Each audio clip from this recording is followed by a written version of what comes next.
You're listening to an Airwave Media Podcast.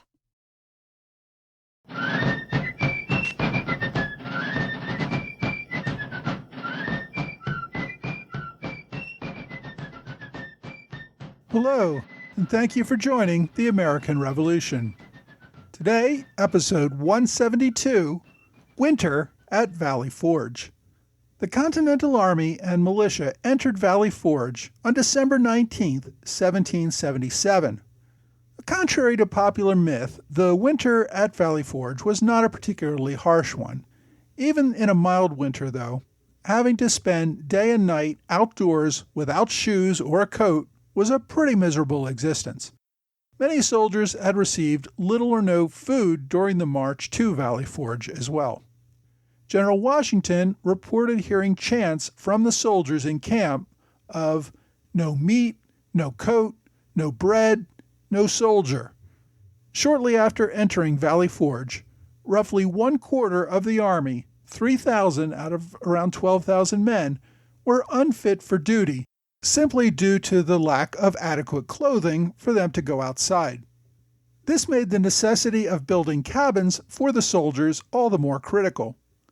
The Army set about cutting and hauling wood and erecting crude structures as quickly as possible. Even so, it took several weeks while the men remained outside in the elements before they could build the necessary housing. As the Army had moved into Valley Forge, the Pennsylvania legislature issued a remonstrance critical of the Continental Army for even going into winter quarters. Instead, they called for a winter campaign to retake the area. Before Washington could even think about more engagements with the enemy, he needed to get his army the necessary food and clothing to continue. He repeatedly wrote to Congress that the army was in danger of dissolving if food and clothing was not forthcoming quickly. Congress, of course, had no money to buy food. The continual printing of paper Continental dollars had made them increasingly worthless. Farmers did not want to give away their food in exchange for worthless paper. Instead, they would take the risk of carrying their goods to Philadelphia, where the British Army would pay with gold and silver. Desertions grew along with the desperation of the soldiers. Washington gave orders for officers to take roll call several times each day so that deserters could be discovered before they got too far away. On Christmas, Washington pardoned 2 soldiers sentenced to hang for desertions.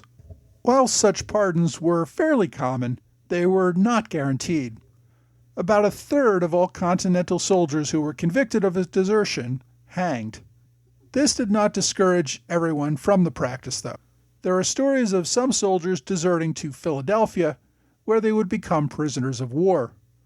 One British officer reported that an average of 6 soldiers walked into the British lines at Philadelphia every single day during the month of February. Some thought the treatment as British prisoners would be better than as American soldiers. Such was the level of starvation and desperation at Valley Forge. All of this was happening while Congress was engaged in all the events of the Conway Cabal that I talked about last week. So Washington had to convey to Congress that the Army was on the verge of collapse, while at the same time trying to discourage delegates from replacing him as head of the Army.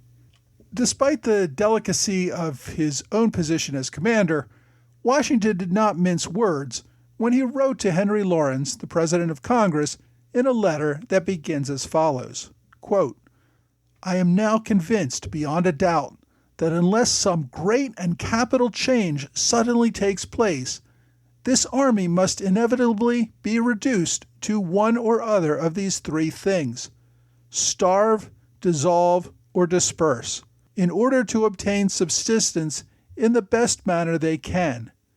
Rest assured, sir, this is not an exaggerated picture, and that I have abundant reason to support what I say."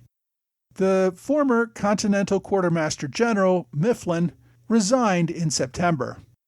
He had been responsible for obtaining food for the Continental Army, but Congress then appointed him to the Board of War along with General Gates, as I discussed last week. For several months, the Army had no quartermaster. no one wanted this thankless job. Over the winter, the Board of War under Horatio Gates and former Quartermaster Mifflin convinced Congress to put the responsibility under the board's control and take it away from the military. This was part of the larger effort to grant the board all strategic authority and to let Gates order Washington around. Rather than develop his own strategy, Washington would simply implement Gates's strategy. In the face of this threat, Washington forced General Nathaniel Greene to take the job as Quartermaster General, over Greene's really strong objections. Quartermaster, as I said, was a thankless job. There was never enough food nor money to buy food. Even if the quartermaster somehow did get the food, it was not going to result in praise or promotion the way winning a battle would. But Greene had a good reputation in Congress, and his appointment helped Washington to defeat Gates's plan to take more control of the army. Washington also ordered that pickets guard the roads into Philadelphia. Any civilians trying to take food to sell to the British would have it confiscated and seized by the army. Lawrence suggested to Washington that he go beyond that and begin commandeering food from local farmers, forcing them to take the worthless paper Continental dollars in exchange.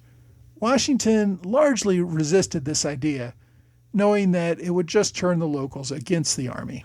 Of course, the Continental Army was not the only army looking for provisions to get them through the winter. The same week that the Continentals marched into Valley Forge, General Howe deployed 8,000 British and Hessian soldiers across a pontoon bridge erected across the Schuylkill River. The regulars formed a defensive perimeter while the other soldiers cut down wheat fields and herded cattle back toward Philadelphia. In response, Washington ordered his brigade leaders to select groups of 50 men who were sufficiently clothed and provisioned to march out and harass the British foraging parties. Washington gave overall command of the mission to General Lord Stirling, who had managed the forage wars in New Jersey a year earlier. Unlike in the New Jersey forage wars, the British learned not to send out smaller foraging parties who could be ambushed. The British moved in force so that the smaller raiding parties could only take swipes at their pickets. On the other hand, since the British could not send out smaller foraging parties and had to remain inside their perimeter, now at Darby, Pennsylvania, that left much of the countryside to the north open. Rather than attack the British, Stirling sent out his own foraging parties, which captured cattle, sheep, blankets, and other supplies to ship back to Valley Forge, thus denying them to the British and making them available to Washington's starving soldiers. Howe then deployed a regiment on a night march toward Radnor, which was where Stirling had made his headquarters. The movement set off a panic among local farmers who feared both armies might descend on them and take all of their food. A great many loaded their wagons and attempted to get to Philadelphia. That way, they could sell their food for money rather than having it taken. A great many made it into the city, but others had their wagons seized and confiscated by Continental patrols. Now, all of this was happening in December, in the days leading up to Christmas 1777. It was not lost on anyone that Washington's best claim to fame in the war so far was his Christmastime raid on Trenton a year earlier. Washington seriously considered a second Christmas raid, this year on Philadelphia.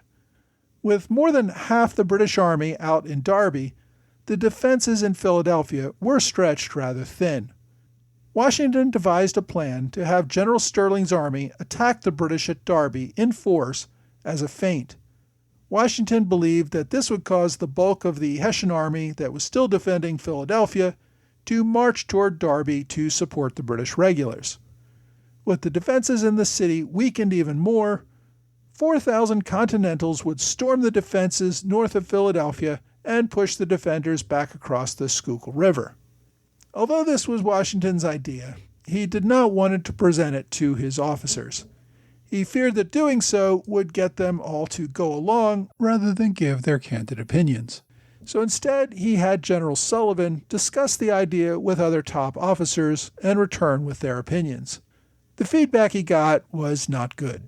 The Army simply did not have the supplies to begin a new offensive. And even if they did, this was a complicated plan with lots of moving parts, which is the same thing that many blame for the recent loss at Germantown. Unlike at Trenton, the Americans would not be attacking a small isolated outpost. They would be taking on the entire British Army, even if it was divided by maybe 5 or 6 miles. The success of the plan would require perfect timing and would also require that the enemy behave exactly as they expected.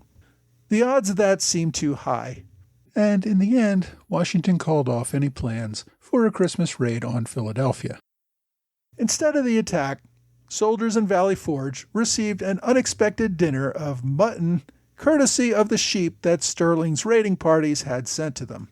Even so, it was too late for at least one soldier, who was found dead in his cabin on Christmas Day, reportedly from malnutrition and exposure. He was one of thousands who would die that winter in Valley Forge, simply due to the dearth of food, clothing, and shelter. A few days after Christmas, the British foraging party returned to Philadelphia and once again secured its defenses against any possible attack. With the British back in Philadelphia, the Continentals needed to remain active in the area between Philadelphia and Valley Forge. They needed to prevent farmers from trading with the enemy and ensure that no new British offensives went undetected. Among those responsible for this territory was a Virginia captain named Henry Lee. He was known as Harry and would later get the nickname of Light Horse Harry for his actions during the war. Captain Lee was from the prominent Lee family of Virginia. His father was the cousin of Richard Henry Lee, a delegate to the Continental Congress. Captain Lee led a cavalry patrol in the area between the two armies. Over several weeks, he established an understanding with the local farmers, who gave his men food and shelter in exchange for their protection. Lee's company became effective in blocking farmers from trading with the enemy, as well as capturing 124 enemy soldiers over the next several weeks in December and January. Lee's cavalry became such a nuisance that General Howe sent out a regiment of British Dragoons and Queen's Loyal Rangers to capture the Americans in late January. Among those sent was Major Bannister Tarleton, the officer who had captured General Charles Lee a year earlier. In a dawn raid, 150 British horsemen descended on a house where Lee and 9 of his men were sleeping. One of Lee's men fled in panic, leaving Lee with 8 men to face the enemy. The men in the stone house put up a stalwart defense, fending off several attacks on the house. Eventually, the British attackers decided that the house was too difficult to storm and contented themselves with capturing the horses in the barn. Lee, however, was not going to allow that either, and staged an unexpected charge at the barn to chase off the startled British. During one charge on the house, Tarleton reached the window, and one of the defenders pulled out a pistol and fired point-blank at Tarleton's head. The gun misfired. Tarleton shouted, "You missed it, my lad, for this time," and he retreated away with only minor injuries. The British suffered 2 dead and 4 wounded in the raid overall. Only one defender suffered a minor hand injury, although 4 pickets outside the house, as well as the men who fled the house, were missing and presumed captured. The skirmish was of little importance strategically, but it did great things for Captain Lee's reputation. As it turned out, the real enemy that winter would not be soldiers, it would be the battle for survival against starvation and exposure. As such, much of the Army's work was to capture supplies for themselves, as well as deny them to the enemy. A few days before the new year, General Smallwood's Maryland militia managed to capture a British sloop called the Symmetry. The ship had run aground a few days earlier near Wilmington, Delaware. After the militia fired a few shots, the crew struck their colors and surrendered. The ship contained nearly 9,000 muskets, 6 cannons, some food, wine, and rum, as well as enough uniforms to outfit 4 regiments. Washington congratulated Smallwood and requested the supplies be shipped to Valley Forge as quickly as possible. In response, Smallwood objected, claiming that as a seized ship, his militia were entitled to claim its contents as a prize to keep it for themselves. Washington seemed rather taken aback by this position. Yes, privateers and even Navy ships could submit prize claims for captured vessels, but this was not a thing that soldiers in the Army did. Instead, he submitted the matter to Congress to let them resolve the problem. In the end, Congress ordered not only that Smallwood ship the bulk of the supplies to Valley Forge, but that Smallwood also be responsible for the care and feeding of several dozen British soldiers and sailors, as well as the wives of 40 officers who were captured aboard ship. The dispute over the symmetry created a rift between Washington and Smallwood that would last for years. Over the course of the winter, the lack of food and clothing remained among the Army's greatest challenge. But added to that was disease. Contagious diseases like smallpox and typhus also ravaged the Army. Officers set up hospitals in the few available buildings in the area, but these were horribly overcrowded. Caregivers mixed contagious patients with those suffering from other ailments, leading to greater spread of disease. There were not nearly enough doctors, and even if there were, they did not really know how to treat most of these diseases effectively. Most of the sick received care from female camp followers who the Army paid $2 a month for their services. Poor care, inadequate food, and mixing of sick patients together made the hospitals a death trap for many. Some soldiers who did survive returned to duty wearing only a blanket because someone had stolen their clothes while they were sick in bed. A great many soldiers simply refused to report being sick, thinking it would be better to try to get through their illness in their cabins. A great many soldiers died without ever seeking any medical care. To combat some of these problems, Washington began a secret policy of smallpox inoculation. As I've discussed in previous episodes, prior to the development of a safe vaccination many years after the war ended, inoculation at this time often left the patients sick for several weeks or months with a weak version of smallpox. Inoculated patients were also contagious for several weeks and had to be isolated from other soldiers, and a small percentage of them might even die from the inoculation. The Continental Army inoculated over 4,000 soldiers in Valley Forge over the winter, meaning most of these soldiers would not be in fighting condition simply because of the inoculation. That was one reason Washington wanted to keep the program a secret. He did not want the British to realize that nearly half of his army was unable to fight. The Army also made new efforts to institute rules for sanitary conditions. These were rather rudimentary rules like, you should really dig ditches for the men to relieve themselves and keep them a reasonable distance from the cabins. Also, require soldiers to actually use those trenches rather than simply go wherever they wanted. In late January, the Continental Congress sent a delegation to Valley Forge with an uncertain mission. Some thought it was just a fact-finding mission, but others, including the head of the commission, Francis Dana of Massachusetts, said it was, quote, to rap a demigod over the knuckles. In other words, he wanted to push back against Washington and his overbearing demands to Congress.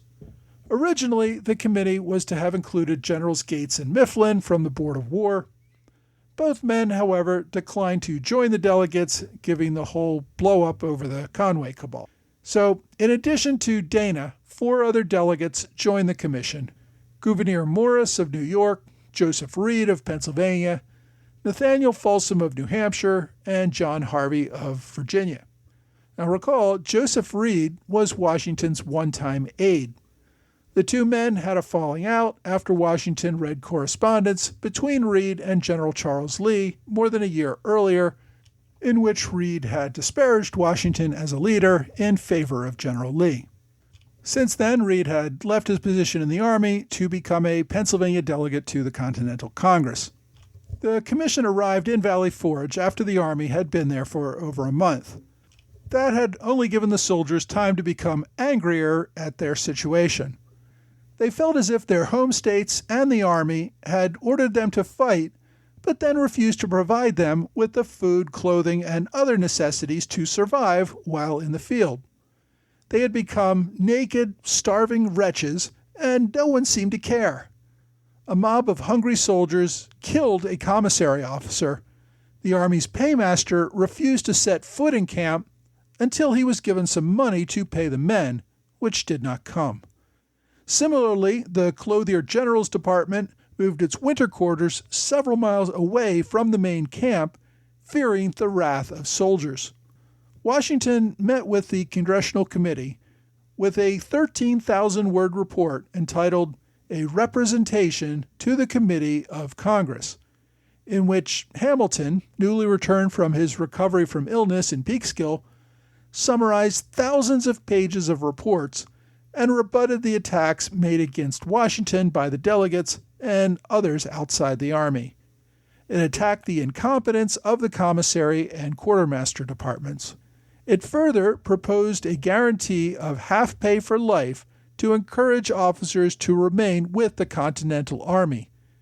Many officers were just as fed up with their men and were seriously considering just resigning and going home.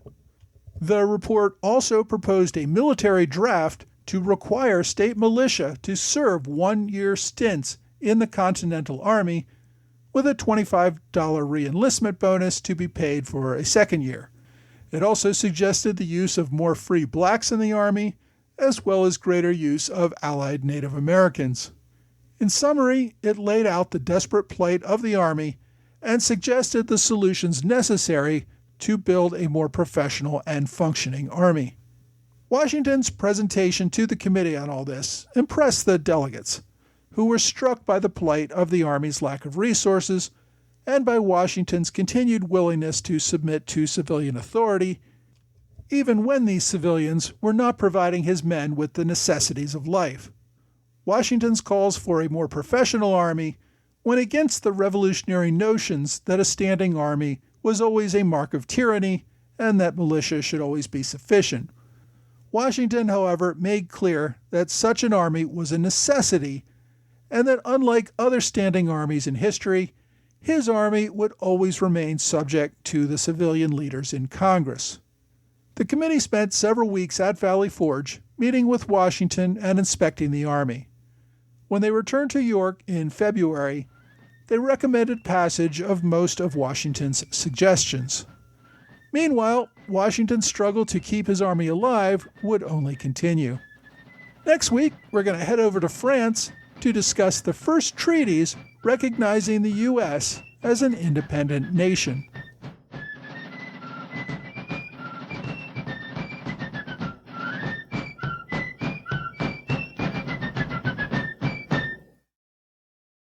Hey, thanks for joining the American Revolution Podcast After Show.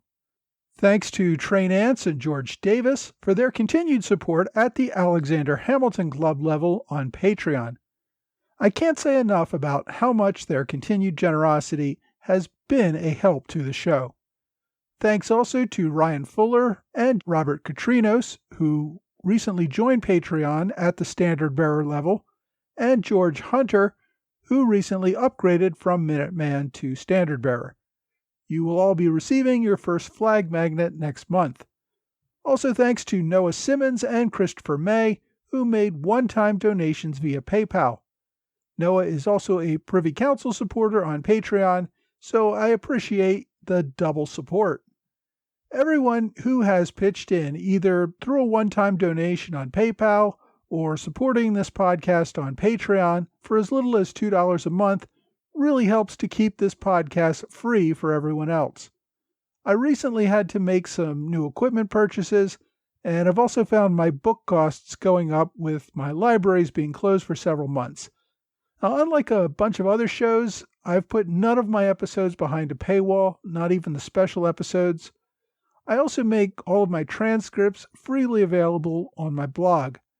I want as many people as possible to learn about the American Revolution, whether they can afford it or not. So my special thanks to all of you who can help me out financially. That really helps in keeping the podcast available to as many people as possible. This week I covered some of the issues that came up during the winter at Valley Forge. I covered a number of things that happened over the course of the winter, but over the next few episodes I will be covering some other things that happened during that same time period. For example, I plan to devote a future episode just to discuss General von Steuben's training, which also took place during the winter at Valley Forge. So, don't think today was all we're going to hear about Valley Forge. There's plenty more to come. What I really wanted to cover today, though, was the suffering. I wanted to stress how the soldiers really suffered that winter from a lack of food, clothing, and shelter. As I said, many died, others deserted, but most held on through what had to be a pretty miserable experience. And I really hope that came through in today's episodes. It's hard to just describe how miserable the day-to-day existence was for these guys. I have to imagine that what was most difficult was the fact that the states were actually doing pretty well at this time. There was sufficient supplies in North America so that the population was not suffering in the same way that the army was. Officials simply did not have the political will to tax people sufficiently to supply the army with its basic needs. That really had to be a blow to morale. And as we will see, the Continental Army undergoes a shift where many middle-class workers leave the ranks to be replaced by soldiers from a lower strata of society with fewer options. The winter at Valley Forge is a transition to a more professional army and away from the citizen army that people envisioned as an ideal in the early years of the war. There are a number of good books about Valley Forge, including one written a couple of years ago now by Bob Drury and Tom Clavin, simply called Valley Forge. I actually recommended that book as a recommendation of the week when it was first released, and I still think it's worth reading if you want to learn more about this topic. But since I've already recommended that one, I want to recommend a different book this week. My recommendation of the week this week is Washington's Secret War: The Hidden History of Valley Forge by Thomas Fleming. It covers the Valley Forge winter fairly well. It's about 350 pages, not counting notes and index, and first came out in 2004. I hope you already know who the author is. Thomas Fleming is an award-winning author of dozens of history books, including several former recommendations on this podcast. If you've not read some of his other books, you really should. He's a great writer, and the American Revolution was a common topic in many of his books. Unfortunately, he passed away in 2017 at the age of 90. If you want to read more about Valley Forge, though, Fleming's Washington's Secret War: The Hidden History of Valley Forge is a great read. My online recommendation is another ebook from archive.org. This one is called The History of Valley Forge by Henry Woodman. The copy of the book I found is from 1922. However, Woodman wrote the work originally around 1850 and was long dead by the time of this publication. Woodman was born not long after the Revolution ended. He was a Quaker preacher who grew up around Valley Forge. His book focuses not only on the winter that the Continental Army quartered there, although that is a sizable section of the book. Rather, his book covers more of a local history of the area, including long discussions before and after the encampment. I found it to be an interesting take on how the area was forever scarred or impacted by the events of 1777-78. If you want to read it, you can search for it on archive.org. Again, it's called The History of Valley Forge. Or there's a direct link to it on my website and blog. The website, of course, is www.amrevpodcast.com. The blog is blog.amrevpodcast.com. Well, that's all for this week. I hope you will join me again next week for another American Revolution podcast.